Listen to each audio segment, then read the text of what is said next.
India post के तरफ से एक बहुत बड़ी वैकेंसी की जानकारी निकल के आ रहा है जिसमें 44,228 वैकेंसी है।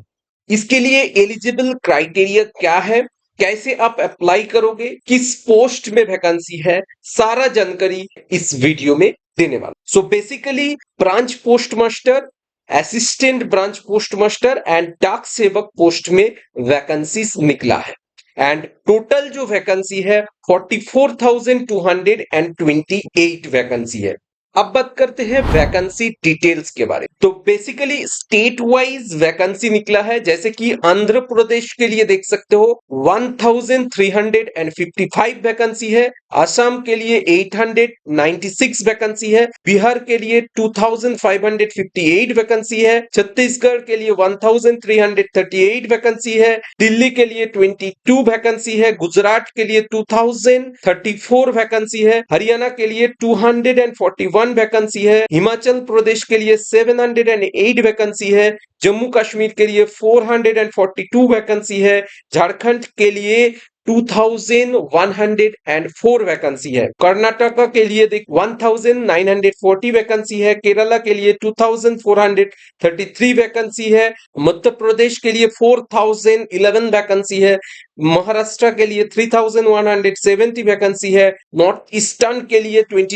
2255 वैकेंसी है, उड़ीसा के लिए 2477 वैकेंसी है, पंजाब के लिए 387 वैकेंसी है, राजस्थान के लिए 2718 वैकेंसी है, तमिलनाडु के लिए 3789 वैकेंसी है, तेलंगाना के लिए 981 वैकेंसी है, उत्तर प्रदेश के लिए 4588 वैकेंसी है, उत्तराखंड के लिए 1238 वैकेंसी है एंड वेस्ट बंगाल के लिए 2543 वैकेंसी है।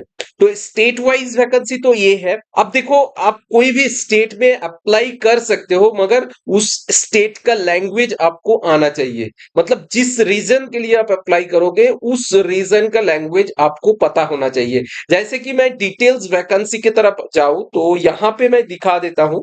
सो यहाँ पे जैसे कि आप लोग देख सकते हो, जैसे कि यहाँ पे देख सकते हो, अगर मैं वेस्ट बंगाल का बात करूं, देख सकते हो वेस्ट बंगाल में बंगाली लैंग्वेज में एक वैकेंसी निकला है जिसमें 2440 वैकेंसी है। फिर बंगाली और नेपाली लैंग्वेज अगर कोई जानता है तो उसमें भी वैकेंसी है 21। इसके अलावा देख सकते हो वेस्ट बंगाल में ही भूटिया, इंग्लिश, लेप्चा एंड नेपाली, इसमें भी वैकेंसी है 35। इसके अलावा देख सकते हो इंग्लिश एंड हिंदी अगर कोई जानता है तो इसके लिए भी 46 वैकेंसी है। तो आपको एरिया वाइज अप्लाई करना है। जिस एरिया में मतलब जिस लैंग्वेज को आप जानते हो उस हिसाब से आपको अप्लाई करना है। अगर आप बंगाल से अप्लाई करते हो तो उस हिसाब से करना, एंड अगर आप दूसरा स्टेट से करते हो तो आप देख लेना कि कोई लैंग्वेज आप जानते हो तो ही अप्लाई करना। आप अगर बंगाली लैंग्वेज जानते हो तो बंगाल से भी अप्लाई कर सकते हो एंड आसाम का कुछ एरिया से भी आप अप्लाई कर सकते हो। जैसे कि देख सकते हो आसाम में बंगाली लैंग्वेज यहाँ पे है, बंगाली देख लेना। लैंग्वेज जो जहाँ पे सेम लैंग्वेज है तो आप उस स्टेट से भी अप्लाई कर सकते हो। अब बात करते हैं एलिजिबल क्राइटेरिया के बारे में। एलिजिबल क्राइटेरिया में एजुकेशन क्वालिफिकेशन क्या लगेगा, फर्स्ट बात कर लेते हैं। तो बेसिकली आपको 10th पास होना चाहिए। 10th पास होने से ही आप अप्लाई कर सकते हो। आप 10th में मैथमेटिक्स एंड इंग्लिश रहना चाहिए, ये कंपलसरी सब्जेक्ट्स है। इसके अलावा देखो, अगर आप कोई भी लोकल लैंग्वेज के लिए अप्लाई कर रहे हो, लाइक बंगाली या नेपाली या हिंदी लैंग्वेज के लिए आप अप्लाई कर रहे हो, तो आपका 10th में वो लैंग्वेज रहना चाहिए, ठीक है ना। अदर क्वालिफिकेशन का अगर बात करूं तो knowledge of computer, knowledge of cycling and adequate means of livelihood. तो यहाँ पे बेसिकली इसका कोई भी सर्टिफिकेट नहीं चाहिए, मगर आपके पास इसका नॉलेज होना चाहिए, ठीक है ना। बेसिकली तीनों पोस्ट के लिए ही देख सकते हो 10th पास एलिजिबल है। इसके बाद बात करते हैं एज लिमिट के बारे में।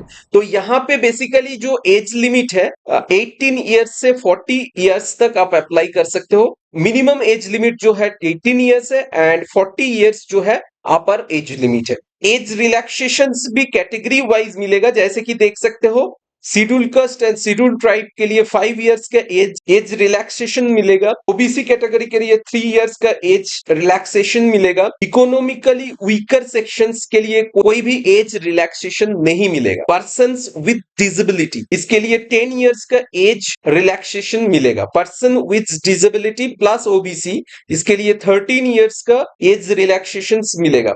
Disability plus SC ST candidate के लिए 15 इयर्स का एज रिलैक्सेशन मिलेगा। अब बात करते हैं एप्लीकेशन फीस के बारे में। So basically application fee unreserved OBC and EWS male candidate के लिए 100 rupees, female SC ST and PWD category के लिए कोई भी एप्लीकेशन फीस नहीं लगेगा एंड जो फीस होगा वो ऑनलाइन मोड में पेमेंट आप कर सकते हो। पे स्केल का अगर बात करूं तो यहाँ पे देख सकते हो ग्रामीण डाक सेवक के लिए 10,000 से लेके 24,470 रुपीज जो है पे स्केल है। ब्रांच मैनेजर के लिए 12,000 से लेके 29,380 रुपीज पे स्केल है। असिस्टेंट ब्रांच मैनेजर के लिए 10,000 से लेके 24,470 रुपीज पे स्केल है। अब बात करते हैं सिलेक्शन प्रोसेस के बारे में। 10th का मार्कशीट जो होगा उसके बेसिस पे आपका मेरिट लिस्ट निकाला जाएगा। तो इसमें कोई भी इंटरव्यू और रिटेन टेस्ट नहीं होगा। अगर आपका मेरिट लिस्ट में नाम आता है तो आपको डॉक्यूमेंट्स वेरिफिकेशन के लिए बुलाया जाएगा, जिसमें marksheet, identity proof, caste certificate अगर आप अप्लाई करते हो कास्ट कोई भी कास्ट से तो ये चाहिए होगा। पीडब्ल्यूडी सर्टिफिकेट अगर आप फिजिकली हैंडीक्राफ्ट हो तो उसमें पीडब्ल्यूडी सर्टिफिकेट चाहिए। ईडब्ल्यूएस सर्टिफिकेट अगर इकोनॉमिक वीकर सेक्शन से हो तो उसका सर्टिफिकेट चाहिए। अगर ट्रांसजेंडर सर्टिफिकेट अगर आप ट्रांसजेंडर हो तो उसका सर्टिफिकेट चाहिए। डेट ऑफ बर्थ प्रूफ तो ये सब के लिए है। तो डेट ऑफ बर्थ का प्रूफ 10th का एडमिट कार्ड लेके जा सकते हो जिसमें डेट ऑफ बर्थ मेंशन हो, ऐसा एडमिट कार्ड लेके जा सकते हो। या तो आपके पास डेट ऑफ बर्थ प्रूफ है तो वो भी दिखा सकते हो। इसके अलावा देखो medical certificate issued by the medical officer of any government hospital, government dispensaries, government primary health centre etc..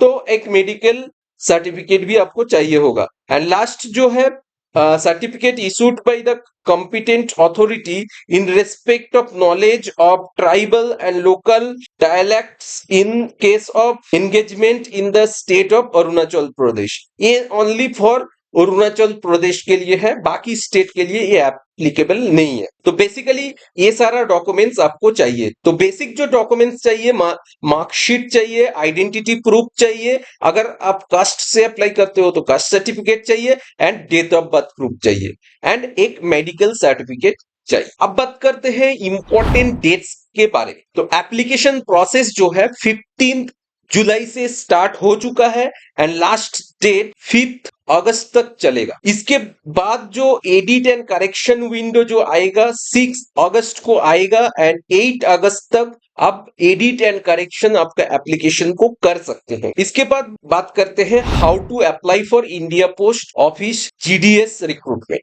तो इस रिक्रूटमेंट के लिए कैसे आप अप्लाई कर सकते हो। तो बेसिकली आपको अप्लाई करने के लिए देखो apply for online India post office GDS recruitment. तो यहाँ पे क्लिक हियर ऑप्शन है, इस पे क्लिक करके आप डायरेक्टली तो बेसिकली कुछ इस तरीके का आपका फॉर्म मिलेगा, इसको आपको सबमिट वगैरह करना होगा।